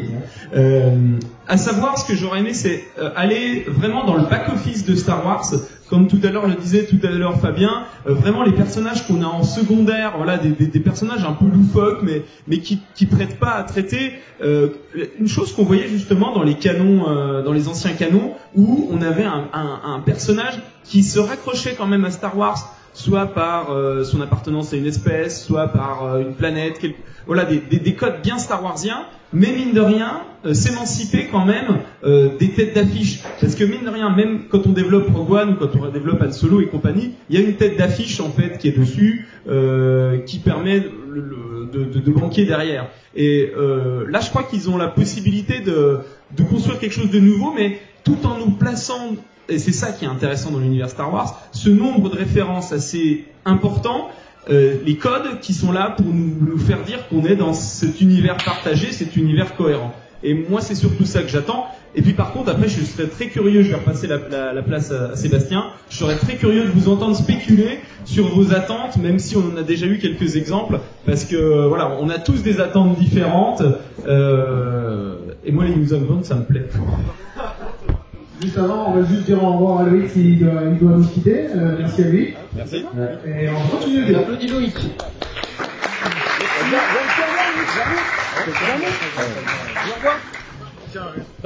Profitant pour lui dire comment ils peuvent te contacter. Merci à tous et on se retrouve sur les podcasts de Star Wars en direct. Vous pouvez télécharger. Voilà, ça caille. Voilà. Bon, alors moi j'ai terminé avec cette partie. Moi je me suis dit avec cette annonce, ok. Il y a une chose dont j'avais peur, c'était que je suis pas assez vieux pour voir la fin de Star Wars. Et en fait je me rends compte que si. Parce que la saga Skywalker va avoir une fin avec l'épisode 9. Et ce qui est une très bonne chose. Et à partir de ce moment-là, je pense que... alors je vais faire mon faux fan. Je me suis dit, voilà, bon, il y aura mon Star Wars de cœur, qui est la saga Skywalker, et tous les spin-offs qui sont reliés à la saga Skywalker, donc comme Solo, Rogue One, et peut-être ce qui va arriver plus tard. Et il y aura tous les films qui se dérouleront dans cet univers, que je vais adorer, mais qui n'auront aucun rapport avec la saga de base, quoi. Je pense qu'après, même dans ma collectionnite et choses comme ça, je ferai vraiment le distinguo entre les deux. Après, je trouve que, donc voilà, je suis déjà content du fait que je vois la fin de l'histoire de Skywalker. Et quand j'ai vu les bonus des derniers Jedi, je m'étais dit, Rian Johnson, il est très lié à la thématique de la Force, des Jedi, des choses comme ça. Donc moi, je me dis déjà, Lucasfilm n'écoute jamais les fans, donc tous les fans veulent KOTOR, je pense qu'on n'aura pas KOTOR. Mais il y a moyen, je pense qu'on aille très très loin dans le passé et qu'on découvre l'origine des Jedi. Peut-être parce que l'origine des Jedi et la thématique des Jedi est très forte à Rian Johnson, on l'a vu avec les derniers Jedi, voilà, beaucoup de Jedi dans cette phrase. Donc à mon avis, il va revenir aux sources, il va faire, je pense, j'aimerais beaucoup cette trilogie sur l'origine de la Force des Jedi, comment ça s'est scindé en deux entre les Jedi et les Sith. Et du coup, ça fait un très beau lien justement avec cette trilogie qui est encore en cours. Des midi-chloriens. Voilà, l'origine des midi-chloriens. Le gamin qui va aller. Voilà, le gamin. Et donc voilà, ça c'est pour la trilogie de Rian Johnson. Après, concernant la série de films avec les producteurs de Game of Thrones, par série de films, j'espère vraiment qu'on veut dire une série de films anthologiques, donc de spin-off, parce que si les spin-offs sont arrêtés, en fait, même Kathleen Kennedy avait dit il y a un an, on va vous l'annoncer au niveau de célébration, le troisième spin-off. Et bon, on attend, ça fait un an qu'on attend l'annonce. Donc, c'est le prochain célébration qu'on sait toujours pas. C'est ça. Donc en fait, c'est que on a l'annonce d'une trilogie, une série de films, mais toujours pas du troisième spin-off qui devrait sortir après l'épisode 9. Donc à mon avis, après l'épisode 9, on aura sûrement le premier épisode de Rian Johnson. Mais voilà, j'ai pas envie que le concept de spin-off se tombe à l'eau. On n'aurait que 2 spin-offs, ça serait un peu un aveu d'échec de Lucasfilm, alors que franchement, Rogue One est super réussi, et je suis sûr que Solo sera une très bonne surprise. Et donc voilà, j'espère qu'on aura toujours des films anthologiques reliés avec des personnages, des événements qui sont reliés à, pourquoi pas la saga Skywalker. Moi j'ai envie de voir combien de Botans sont morts pour récupérer les points de l'étoile noire. Je veux un spin-off sur Boba Fett. pourquoi pas celui sur Obi-Wan, même si pour moi il n'a pas beaucoup d'intérêt. Parce que bon, il y a un exil sur Tatooine, c'est pas fou. Voilà. Donc ça c'est mon avis sur ces annonces. Et maintenant on attend vos avis, si vous avez des avis là-dessus. Oui, on a encore notre ami Jedi.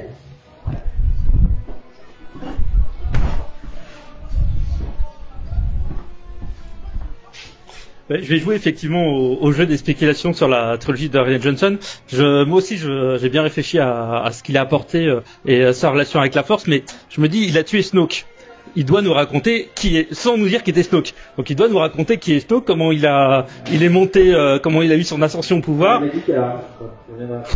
Et puis que sont les chevaliers de Ren. Ça me paraîtrait logique et j'aimerais bien. Alors, les Chevaliers de Ren, c'est une création de J.J. Abrams, donc je pense que les Chevaliers de Ren, leur histoire, on va la connaître dans l'épisode 9, et puis Rian Johnson a donné des grosses pistes en disant que la moitié de ses élèves sont partis avec Kylo Ren, donc il y a de grandes chances que ce soit eux les Chevaliers de Ren.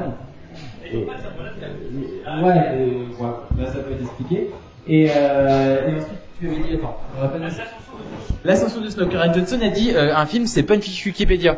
Donc en fait, Snoke, il a volontairement pas voulu raconter ses origines parce que on n'est pas obligé de raconter l'origine story de chaque personnage pour raconter une bonne histoire. En fait, Snoke, on se rend compte que c'est un personnage fonction. Sa fonction, c'est permettre à Kylo Ren de se développer et de sortir un peu de l'ombre. Donc la fonction de Snoke, c'était ça. Et il a plus de raison d'être, il est mort, voilà. Et je sais qu'on est très très frustré de savoir ça, mais à mon avis, l'univers étendu va être là pour combler les trous. Voilà, ça c'est mon avis. Est-ce que quelqu'un d'autre veut réagir? Ah bah voilà, le voisin.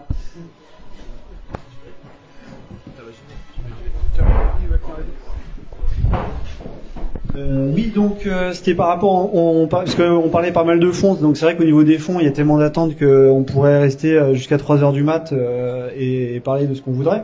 Je pensais parler par rapport à la forme cinématographique, c'est-à-dire que là on a Rogue One par exemple qui est parti du côté du film de guerre. J'aurais des attentes par exemple dans d'autres univers cinématographiques. On a Han Solo qui va, a priori vu la bande-annonce, titiller vers le western. Donc d'autres univers, pourquoi pas aller jusqu'au film d'espionnage avec un univers aussi large qui permettrait d'aborder d'autres carcans que l'univers sacro-saint de la première trilogie qui tournait vers le space opéra et puis la tragédie familiale. Et puis pourquoi pas, puisqu'il s'agit parfois de se détendre un peu, pourquoi pas Marion Cotillard qui refait une fausse mort comme dans Batman. Moi ça me ferait personnellement énormément plaisir.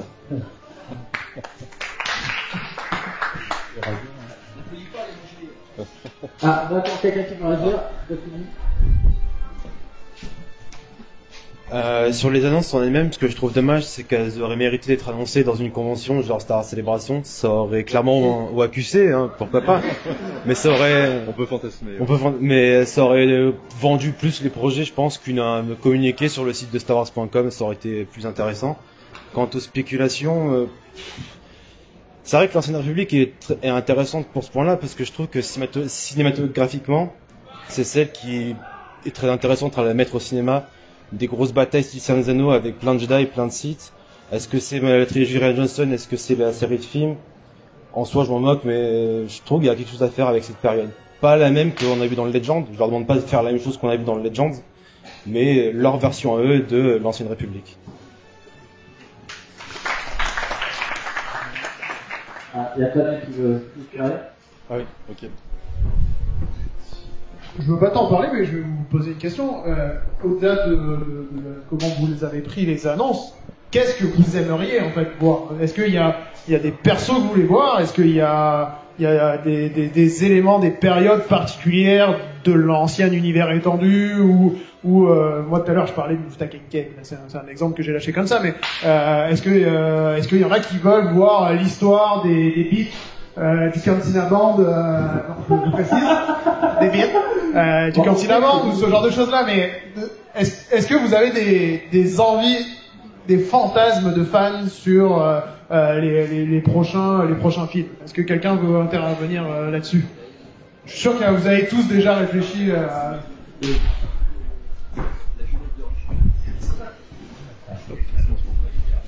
Alors le truc c'est que sur cette trilogie de Rian Johnson, le truc c'est qu'on a pu voir dans les derniers Jedi qu'il avait fait pas mal de trucs sur, comme vous avez dit justement, la Force et justement sur la figure du premier Jedi qui est présent Qui est dans le temple sur Ahch-To.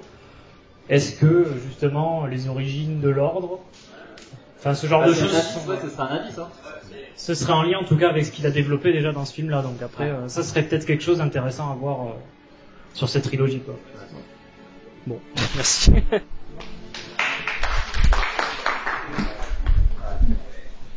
Moi, ce que j'aimerais voir, je suis un énorme fan de Throne et j'aimerais bien qu'il ait un peu de place aussi.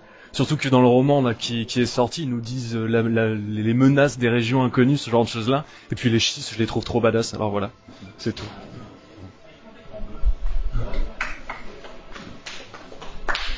Bon, on va passer au troisième et dernier thème. Enfin, j'attends que l'enregistreur revienne pour m'entendre. Donc, on va passer à notre troisième et dernier thème, à savoir, est-ce que vous vivez une saturation de l'univers Star Wars? Là encore, avant-hier, on a eu l'annonce d'une nouvelle série télé qui s'appelait Résistance, pour les enfants, série animée, voilà. On a appris qu'il allait y avoir plusieurs séries live action, une série de films, une nouvelle trilogie, et les annonces c'est pas terminé d'ailleurs. Même le merchandising, le marketing, tout ça. Voilà. Alors est-ce que on vit une saturation de l'univers Star Wars? Je passe encore une fois la parole à Raphaël Gono. Raphaël Four. Oui, c'est donc Raphaël. Je sais pas si c'est là, je suis tout vérifié. Alors, c'est là. Merci. Je me suis réglé. Ce que vient de dire mon collègue, en fait, je pense que c'est culturel. Je pense que les pays anglo-saxons, les pays américains ont une plus proche culturelle sur ces choses-là par rapport à nous. Quand on voit que d'abord, on fait n'importe quoi, ils sont fans. Voilà. Tout à l'heure, je parlais de Fast and Furious, c'est eu 7 ou 8 épisodes, le mec est toujours fan, quoi. Même si ça peut ou ça ne plaît pas, les gens. Je pense que quand on évoque le fait est qu'on puisse être saturé, c'est compréhensible qu'on soit saturé. Parce que le quotidien est petit Star Wars. Voilà, on n'est pas automatique, j'ai la force. C'est des défis qu'on a naturellement et je peux comprendre la saturation des gens. Est-ce que c'est bien ou pas bien? Je dis, il y a des parcs qui vont arriver en plus, bientôt, d'accord, avec la promotion. Vous avez vu la télé, vous avez la pub Renault. Mais on est un peu saturé. Parce que culturellement, c'est pas, je sais pas comme chez nous. Aux États-Unis, du Star Wars, nous avons joué tout le temps. Les potes publicitaires, c'est tout le temps, toutes ces choses-là. Nous, on est un peu surpris parce qu'on est un peu dans une démarche où on est un peu moins dans l'extrême, eux sont toujours dans l'extrême. Et à dire qu'on est à saturation, regardez d'autres choses, le journal du trésor de TF1, moi je suis saturé d'être toujours le même, quoi. Pourquoi il est toujours là, quoi. C'est vrai, le truc, mais ça dérange pas, voilà. Parce que c'est culturel chez nous, donc ça ne nous dérange pas. Alors qu'aux États-Unis, on a des traites depuis bien longtemps.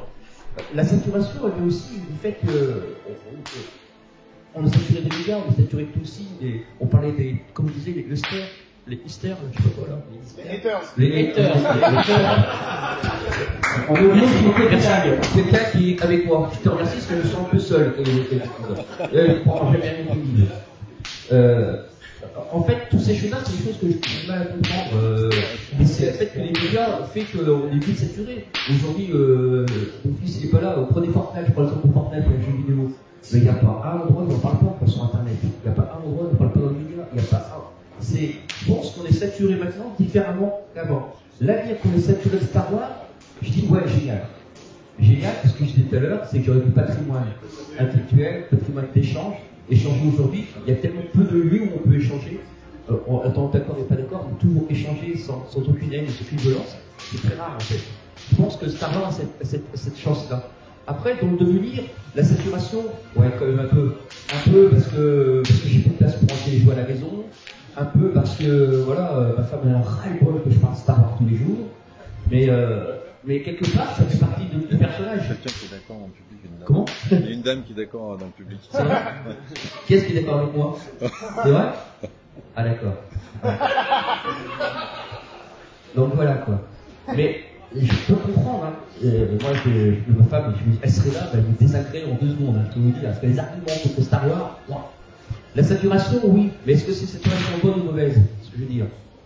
Voilà. Est-ce que saturé, est-ce que c'est quelque chose de négatif ou positif? On peut être saturé de bonheur, tout ça c'est vachement intéressant, d'accord? Là, de dire que saturé de bonheur que Star Wars, peut-être, mais avec tout l'univers qui est autour. Je veux dire, il n'y a pas que Star Wars, il y a les choses qui sont autour, d'accord? Mais c'est un monde, voilà, c'est un monde. c'est une notion qui est vaste à la fois aussi. Mais c'est vrai que je peux comprendre qu'on puisse être saturé. Honnêtement, je peux comprendre. Mais est-ce que c'est pas non plus un moyen pour nous, en tant que fans, de pouvoir dire génial, il y a toujours quelque chose à prendre, à récupérer, à développer? C'est plus l'aspect philosophique des choses, ou peut-être intellectuel, de la démarche de saturation ou pas saturation. Mais moi, je dis, je suis content. Je suis content parce que je vois quelque chose qui peut dire que dans 30 ans, 40 ans, après je serai peut-être plus là, je pourrai toujours en parler. C'est comme John collectionne avec les voitures. Ils ont un patrimoine à faire communiquer. Nous, on a un patrimoine qui existe encore, qui s'écrit encore. Voilà. À la dire que c'est un patrimoine, un truc historique, non. Mais c'est notre nouvelle culture. Je veux dire, avant, les gens collectionnaient les œuvres d'art, tout ce que maintenant ils collectionnent les œuvres de jouets, ça fait collectionner les œuvres en murales. Tout a évolué avec le temps. Je pense que dans, il y a 15 ans, quand j'étais à QC, on n'avait pas du tout le même public qu'on a maintenant. Voilà. Certains étaient pas nés aussi. Ouais, certains étaient pas nés. Ça, non. Je vous dirai après pourquoi. Parce qu'un jour, j'ai dit qu'âge ils avaient, et j'ai remarqué que c'est l'âge de mes enfants. Ah, il dit, ouais, d'accord. J'étais un peu gêné, vexé, mais regardez, tout à l'heure, il y avait des gens, des petits-enfants qui étaient costumés. Imaginez-vous l'impact que ça peut avoir sur des enfants. On a fait la question de jeu de réponse tout à l'heure. Les meilleurs, qui ont répondu les meilleures questions, vous avez 11 ans, les enfants. Imaginez-vous. Donc pour moi, dire qu'il y a saturation, je peux comprendre qu'il y a saturation d'image, saturation d'information. Mais est-ce qu'il faut mieux une bonne saturation comme celle-ci que saturation néfaste, que peut être un journal télévisé, que peut être un chroniqueur radiophonique, ou c'est radiophonique. On dit pas radiophonique, on dit plus ça. Je crois que...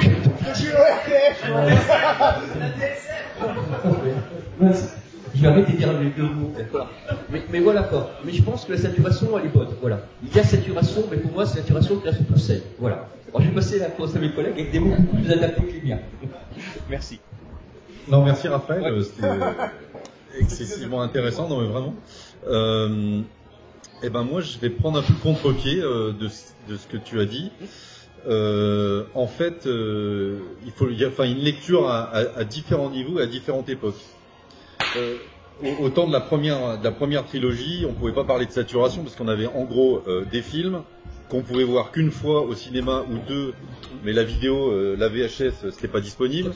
Donc il y avait éventuellement un ou deux jeux vidéo et des jouets en relative quantité qui permettaient de combler le manque. Après... Les bons jeux, c'est toujours en relative quantité aujourd'hui. Non, mais une quantité relative peut-être, alors un peu plus adaptée. Après, il y a eu la deuxième trilogie où on a eu l'Overdose, épisode 1, produits dérivés. Alors, il suffisait d'aller dans les magasins. Enfin, je me souviens de Steve Sansweet, qui est, si ce n'est le premier collectionneur, un des plus grands collectionneurs au monde, qui, quand il parle de l'épisode 1, il en parle même plus, il ouvre les yeux en grand et c'était l'Overdose. Des bouteilles de shampoing d'Artmon. Ouais, par exemple. La sucette de la si vous avez déchiré ça. Voilà. Parce que aujourd'hui, j'aurais tendance à dire que par rapport à la manière dont la société a évolué, je vois toujours en fait des franchises comme du point de vue du spectateur comme une quantité de cerveau disponible. Aujourd'hui, en fait, Star Wars peut être ressenti comme une forme d'overdose à partir du moment où on se dit que on doit absolument tout voir, tout lire, tout contrôler en fait. Aujourd'hui, c'est impossible. Il suffit de voir le nombre de BD, le nombre de livres, c'est juste impossible. Faut devenir un expert absolu et laisser tomber tout ce qui existe à côté pour pouvoir en profiter. Aujourd'hui, c'est une offre parmi tant d'autres. Et la quantité de cerveau disponible qu'on a pour Star Wars, elle dépend de nous-mêmes. Donc, la saturation, finalement, elle ne dépend que de la place qu'on va lui laisser. Donc, j'aurais tendance à dire, la multiplicité des offres qu'on nous propose, c'est plutôt positif, parce qu'au final, on peut choisir. Avant, on n'avait juste pas le choix. Maintenant, on a le choix d'aimer ou de pas aimer. Et c'est en ça où on retrouve peut-être, et on peut faire peut-être le lien sur le premier sujet, c'est que une partie des fans considérait que dans Star Wars, on devait tout aimer.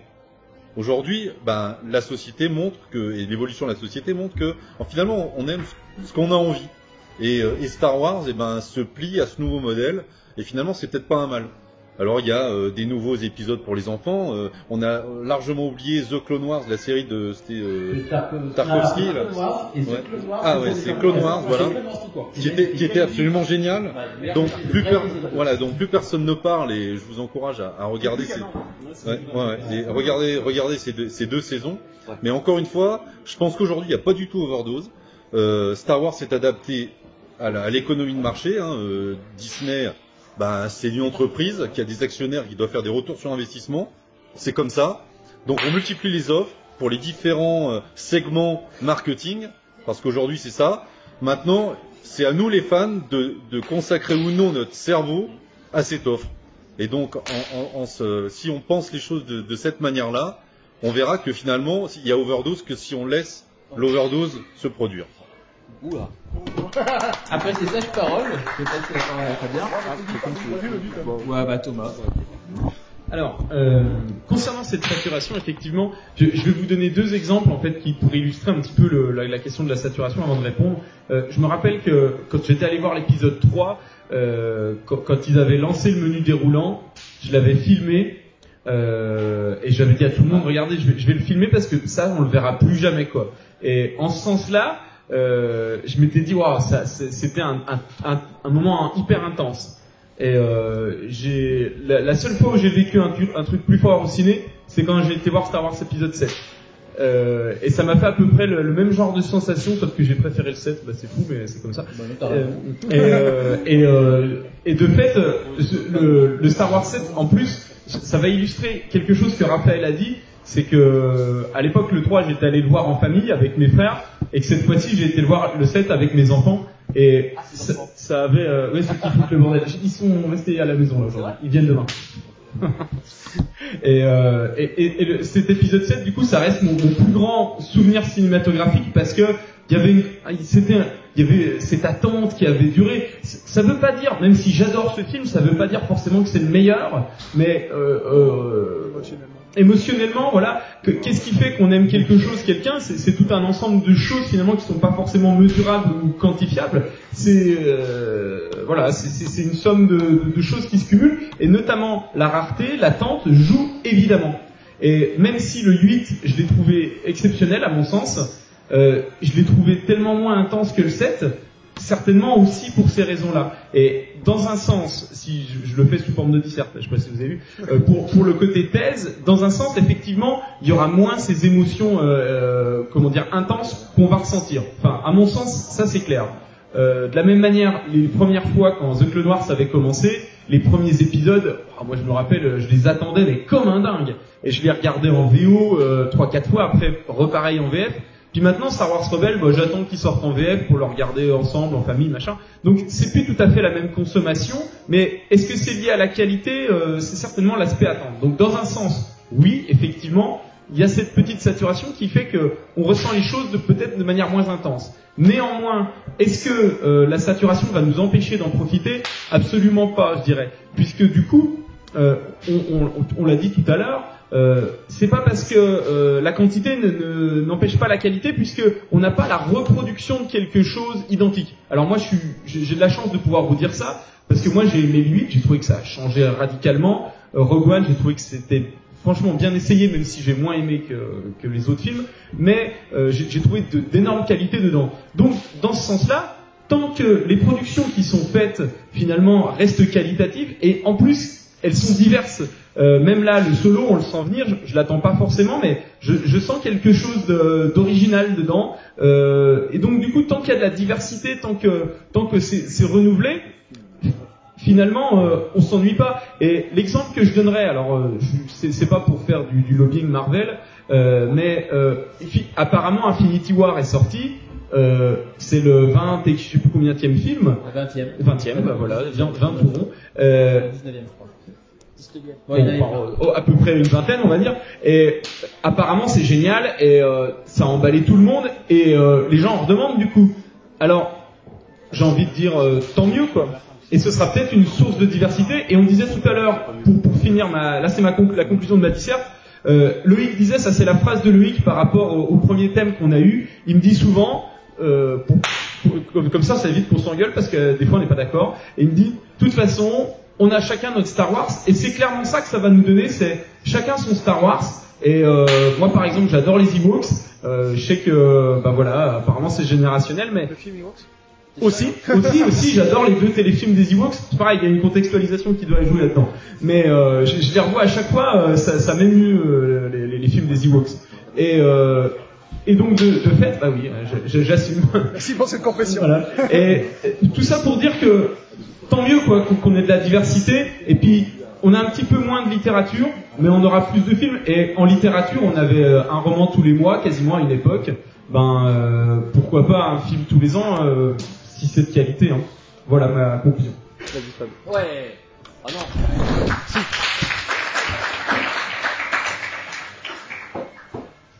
Je pense qu'ils ont dit déjà beaucoup de choses. Je pense qu'on est dans un consensus là, sur ce sujet-là. On est pas mal d'accord sur les sujets. De la saturation, effectivement. En fait, quand on parle de saturation, on entend, et puis t'en as parlé, c'est un bon exemple, on entend souvent l'exemple de Marvel. Là, il y en a beaucoup qui vont dire ah ouais mais regarde Marvel là, on commence à en avoir marre, etc. Mais tout est question de renouveler. Je sais pas si ici vous avez vu par exemple Black Panther. Le film est différent de ce qui se fait, de ce qui se faisait jusqu'à présent dans Marvel, du moins de mon avis. Ils essayent de se renouveler. Ce qu'ils essayent de faire avec les spin-offs.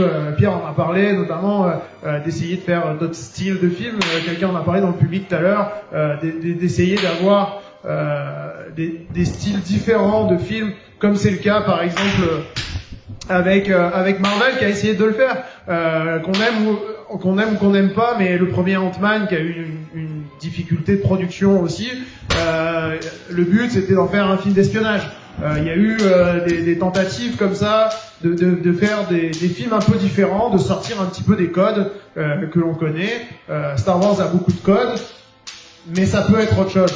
Et du moment que chacun prend ce qu'il a envie dans l'univers de Star Wars, et ben la seule chose que ça va faire finalement, et honnêtement, je le vois notamment ici à QC, je sais pas combien d'entre vous étaient venus avant 2012. Ça fait pas beaucoup. Vous êtes 6 à peu près dans la salle. Ce qui est bien, c'est que l'abondance, un peu de choses, a permis une médiatisation plus importante, ce qui est en bien et ce qui est en mal, qui a permis aussi de rendre Star Wars un peu plus grand public. Certains des vrais fans, les fameux vrais fans, sont les premiers à dire oh ouais mais Star Wars c'est à nous. Non, Star Wars c'est à tout le monde. Star Wars c'est à personne, c'est au grand public. Et c'est devenu un blockbuster, c'est devenu une saga grand public. Il y a quelques années, quand je sais pas, il y a une 10-15 d'années, quand on disait qu'on était fan de Star Wars, en général, c'était pas le premier sujet qu'on donnait, quoi. Quand on rencontrait quelqu'un, on disait, tu fais quoi dans la vie? Je m'occupe d'une convention Star Wars. Une quoi? Une convention Star Wars. Ah, ok, t'es un geek, t'es un nerd, t'es un boutonneux. Non, maintenant, c'est plus l'image qu'on en a. Et ça, c'en est venu, ça s'en est venu par l'abondance, par le côté, cette saturation, finalement, que certains peuvent trouver. Cette surabondance de contenu a permis de rendre ça un peu plus grand public. Il y en a maintenant pour tous les goûts. Il y a des dessins animés pour les plus jeunes. Clone Wars a beaucoup aidé, Rebels a beaucoup aidé. C'est fou de voir des petits gamins qui se baladent dans la rue avec des sacs à dos Rebels ou Clone Wars, quoi. Moi, je tripe ça à chaque fois. Ça me fait tellement marrer, quoi. Puis il y en a qui sont plus fans de comics, donc ils vont lire beaucoup de comics. Il y en a qui sont plus fans de romans, donc ils vont lire beaucoup de romans. Chacun va prendre un peu ce qu'il a envie dans ce qui reste de Star Wars. Et finalement, j'aime ça. Après, le point négatif, il est plus par rapport à ce que tu as dit sur l'émotion, et là je te rejoins à 100%. Ce que j'aimerais, c'est plus qu'ils essayent de diluer un peu la chose, pour les films notamment. C'est-à-dire qu'on n'ait plus autant de contenu de niche entre guillemets, c'est-à-dire les comics, les romans, les choses de collectionneurs qui sont à un public très spécifique, quoi. Là encore, qu'il y en ait beaucoup, le public cible va y aller. Mais quand il s'agit plus pour les films, j'aimerais peut-être qu'ils diluent un peu plus ça pour justement avoir ce côté attente, pour avoir cette excitation de quand on va voir le film à l'avance. Et c'est vrai que il y avait une excitation avant l'épisode 7 qui a été un petit peu moins présente au moment de voir l'épisode 8. Donc moi c'est plus un peu de ce côté-là que je suis. Et si je dois donner un autre point négatif, c'est aussi sur la surmédiatisation et sur l'abondance marketing. Par exemple, les bananes avec les stickers Star Wars. Bon, ça, je pense qu'ils auraient pu éviter, par exemple. C'est un peu plus de ce côté-là que je vais saturer que. Mais là encore, c'est des choses. C'est là où je saturais aussi dans l'épisode 1 quand je trouvais les bouteilles de shampoing Dark Maul. Arrête de parler de produits dérivés, tu connais rien. Oui, c'est pas moi le spécialiste de produits dérivés. Je sais que c'est toi, Raphaël. Il n'y a pas eu de bananes qui sont sorties comme ça. Si, j'ai la preuve. En tout cas, au Canada, à Montréal, il y avait des bananes Star Wars et c'était fantastique. À peu près tous les gens que je connaissais m'ont offert une banane Star Wars, donc au bout d'un moment, elles étaient pourries et j'en avais un peu marre. Mais c'est un fake. En tout cas, donc je pense que là-dessus on est pas mal à peu près tous d'accord, mais du coup on aimerait quand même avoir votre avis là-dessus. Est-ce qu'il y en a qui... Ah bah oui, excuse-moi. Mais c'est pour ça on se sauve dans la ligne, c'est pour ça. Non, bah alors moi je vais rejoindre Thomas sur l'émotion qu'il avait eue lors de l'épisode 7. C'est-à-dire que je me suis dit, ben voilà, l'épisode 7 j'étais tout fébrile, j'en ai pleuré quand j'ai vu le générique et je me suis dit, plus jamais je vais revivre ça maintenant parce que chaque fois qu'il y aura un Star Wars, je serais peut-être très excité, très heureux, mais j'aurais pu ce sentiment de se dire, ça fait 10 ans que j'attends ça, 10 ans. Là ça va être, ça fait 1 an que j'attends ça. Donc les sera 10 fois moins puissants à ce niveau-là. Et comme avait dit Pierre, voilà, il n'y a pas forcément pour moi de saturation dans le sens où on en fait ce qu'on veut de Star Wars. Il y en a pour tous les goûts, il y en a pour les enfants, il y en a pour les adultes, il y en a qui veulent des histoires légères à la Solo, il y en a qui veulent des histoires dark à la Rogue One. Donc en fait, on peut faire un peu son marché et choisir. Et le plus important, c'est de respecter ce que choisissent les autres. Voilà, c'est que il y a tellement de choses au Star Wars que vraiment, à part de ne pas avoir de vie sociale, on peut pas tout lire, tout voir, tout écouter. C'est pas possible, faut faire des choix. Donc chacun est libre de ces derniers. Et plus l'offre est grande, et plus on a le choix. Et je trouve que c'est une très bonne chose. Et au-delà de ça, pour moi, Star Wars c'est quelque chose qui est très générationnel. Et si ça s'arrêtait du jour au lendemain, ou si on savait que dans 2 ans ce serait fini pour de bon, certes il y a une nouvelle génération qui a cultivé Star Wars et encore en parler pendant une décennie on va dire, mais après la flamme elle est s'éteindre comme en 2010. En 2010 c'était vraiment Star Wars on n'en parlait plus du tout, quand même encore en 2011 ils avaient essayé de relancer ça avec la 3D, ça n'avait pas marché. Mais je pense que sur tous les sites internet, ça a commencé à être déserté et la communauté était en train de s'effriter un petit peu. Et le fait que maintenant il y ait plein de choses tout le temps, la communauté elle va continuer à vivre, même après nous, et c'est une très très très bonne chose. Et juste là-dessus, c'est pas pour rien qu'on s'appelle Génération avec un S. C'est Génération Star Wars, c'est science-fiction. Il y a beaucoup qui oublient de nous mettre un S sur le nom de la convention, mais on y tient sur notre S, parce que pour nous Star Wars c'est générationnel, c'est pour toutes les générations. Et après, je trouve qu'il y a un peu de saturation. Je pense que là, vous avez tous vu la pub Renault avec Chewbacca là sur le train qui passe 10 fois par jour. Bon, alors au début, je suis content, je dis tiens, il y a Chewbacca à la télé, c'est cool et tout. Et puis quand ça fait la 10e fois que je la vois à la télévision, je fais c'est bon, stop, next quoi. Voilà. Donc bon, pour la saturation, pour moi, c'est plus à ce niveau-là. Voilà. Et vous, est-ce que vous êtes saturé de Star Wars? Vous avez dit que si vous êtes ici à écouter, non, mais vous êtes un petit peu quand même. Et alors, venez nous dire pourquoi vous êtes pas saturé dans ce cas-là. Ça calme alors.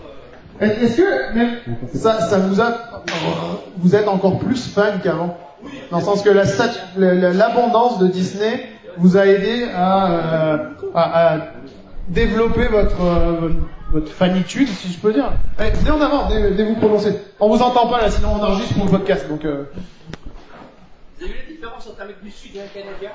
Voilà. Juste après, on va vous prendre. Ouais, moi je chante, je suis un vieux pote.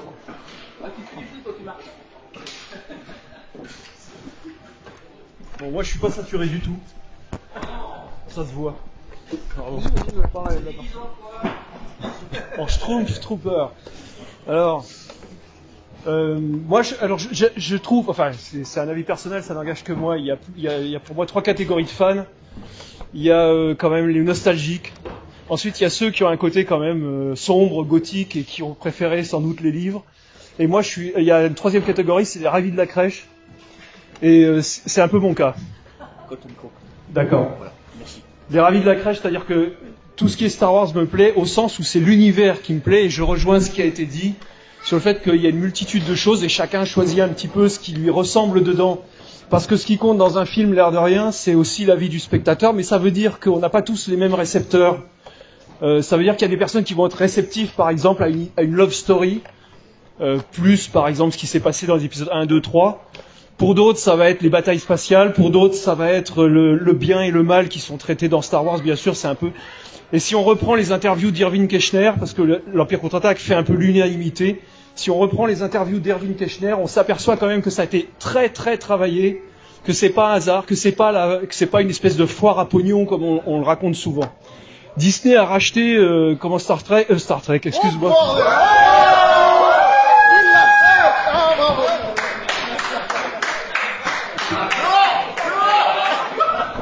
Ça sera coupé au montage.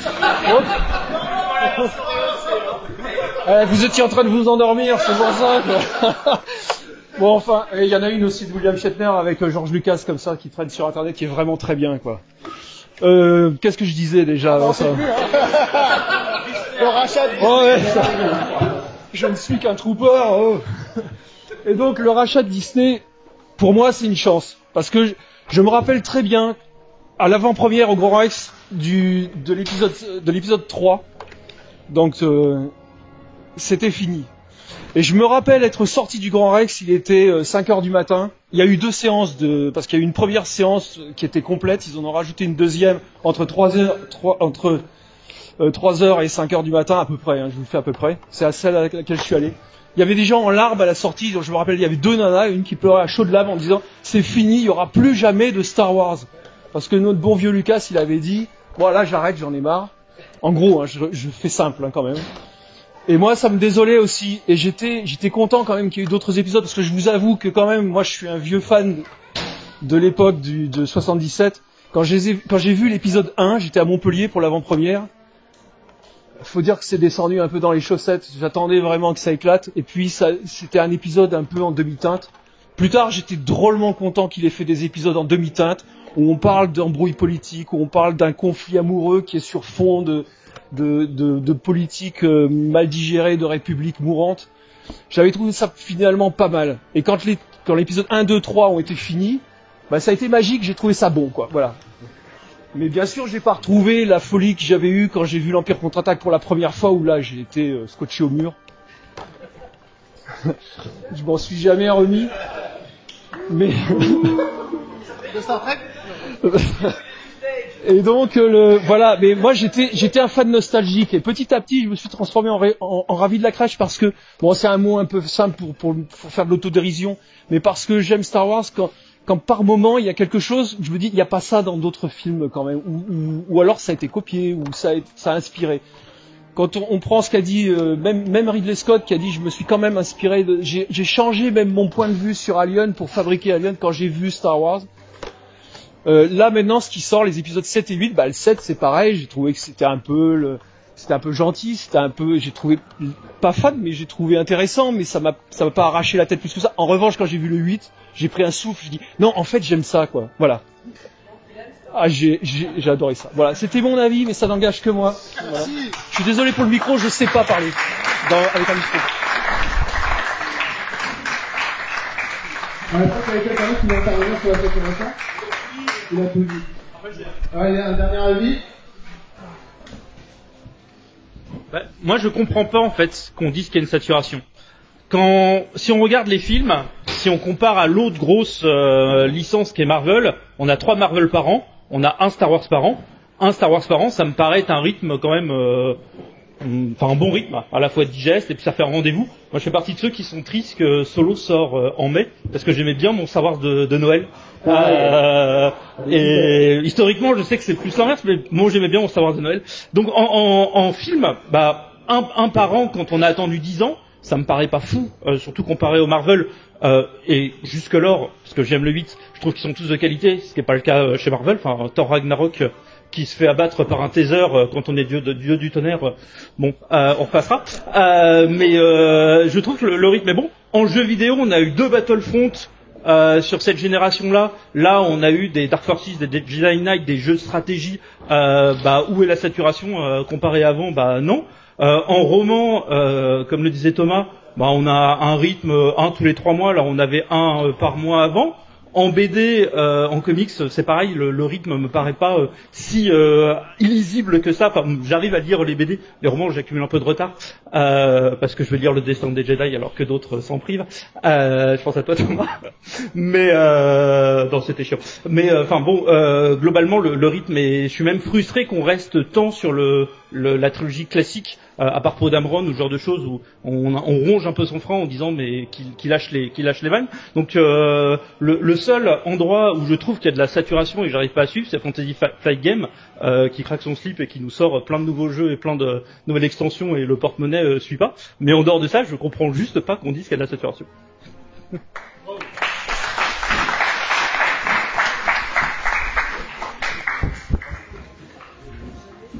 Bah, je pense qu'au moins tout le monde est d'accord sur ce sujet-là. Donc c'est formuleux. Je veux dire, il y a eu trop de débats. Du coup, je pense qu'on va conclure. Bah ouais. Nous, on était ravis de passer 1h30 en votre compagnie. On rappelle les trucs de fin aussi. Oui. Oui, je reprenne ma trame. Parce qu'en fait, on a une trame spéciale.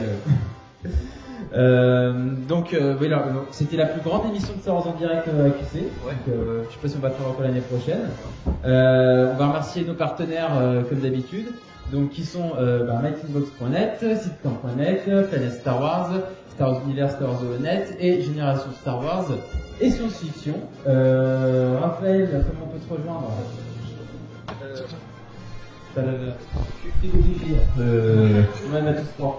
La question c'est où vous me retrouvez? Bah là, pour l'instant je suis là, je suis sur le stand de Meeting Box, je vais discuter avec moi demain, il n'y a pas de souci. Sinon sur Facebook, mon truc ça doit être Raphaël 71, parce que c'est mon département. Et puis dans ce cas-là, vous pouvez être ton ami et puis on discute toutes ces choses-là. Alors les amis, je m'excuse, hein, c'est pas que je suis un peu en train de me vanter, mais je reçois peut-être 80 demandes toutes les semaines. Tellement célèbre. Non, c'est pas ça, c'est que c'est automatique, tu sais, les gens. Alors je connais pas tout le monde, alors si j'ai un truc qui prend CPQC, comme ça je dis ok, parce qu'autrement je valide pas, tout simplement. Voilà. Je passe à Pierre. Ouais. Et moi je fais partie aussi du staff de Mintin Box. Vous allez sur le site, il y a une rubrique staff, vous nous trouvez. Mon prénom c'est Pierre, facile, pierre@mintinbox.net. J'ai un compte Facebook, j'ai reçu plein d'invites récemment, je sais pas pourquoi. Pour les pins. Pour les pins, je sais pas. En tout cas, personne m'a rien demandé encore, donc ça va. Ouais, vous m'avez tous demandé, moi. C'est dingue, comment ça vient. Okay. Donc, en fait, ce qui est voilà. En conclusion, je dirais que les conventions comme celle-ci et même la passion, elle n'a de mérite que quand on peut la partager. Et finalement, le fait de se retrouver, de communier lors de conventions comme celle-ci, et surtout de pouvoir un peu s'ouvrir à l'extérieur. Encore une fois, j'aime bien les différentes évolutions de la société où aujourd'hui on se renferme de plus en plus. C'est l'occasion de s'ouvrir de plus en plus, peut-être à travers une passion, mais surtout que grâce à tout un tas de fans que j'ai pu rencontrer dans le cadre de Star Wars, ça a pu déboucher sur tout un tas d'autres choses. Et si Star Wars peut être un tremplin pour autre chose, je dirais que au moins c'est une excellente opportunité pour tous. Voilà, en tout cas merci d'être venu et d'avoir bravé le froid canadien de cette tente. Je pense que Danny qui va nous écouter par la suite comprendra. On va passer à part avec notre Canadien ici. Non, je reste français mais j'habite là-bas. Moi vous pouvez me contacter donc sur neba63@gemstarwars.com comme notre site internet. Neba63 c'est pas bien dans l'autre sens et 63 et parce que j'habite aussi dans 63, j'étais pas très original, ou sur Twitter aussi, @neba63, donc je suis assez actif sur Twitter, et je vous remercie aussi d'être venu et d'avoir participé, et d'être resté malgré le froid, car oui, je suis en t-shirt, mais quand je finis à la fin, au bout d'une heure et demie, je commence à avoir un peu froid quand même.